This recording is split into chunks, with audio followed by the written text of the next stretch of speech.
નમસ્કાર, શો ટાઈમમાં આપનું સ્વાગત છે। ભાવનગરના હાઈકોર્ટ રોડ પર આવેલ મુખ્ય પોસ્ટ ઓફિસ સંકુલમાં કાર્યરત પાસપોર્ટ ઓફિસને બોમ્બથી ઉડાવી દેવાની ધમકી મળતા પોલીસ તંત્ર દ્વારા ઓફિસ ખાલી કરાવી તપાસ હાથ ધરવામાં આવી હતી।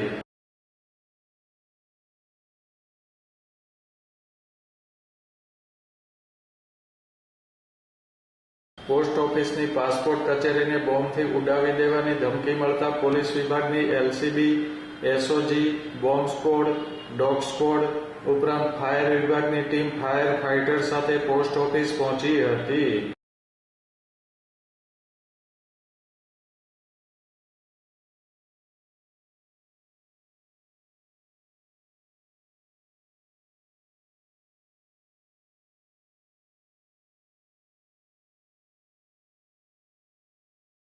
પોલીસે હાઈકોર્ટ રોડ બંધ કરાવ્યા બાદ પાસપોર્ટ ઓફિસ ખાલી કરાવી હતી અને સઘન તપાસ હાથ ધરી હતી।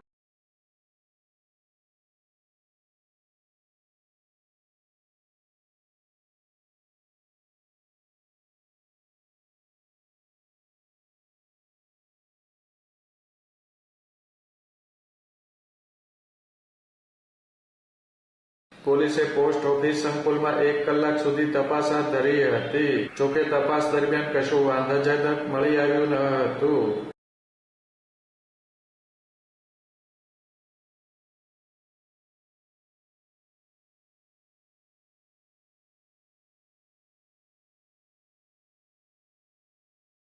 થોડા દિવસ પહેલા પણ પાસપોર્ટ ઓફિસને બોમ્બથી ઉડાવી દેવાની ધમકી આપતો ઈમેલ આવતા તપાસ હાથ ધરવામાં આવી હતી।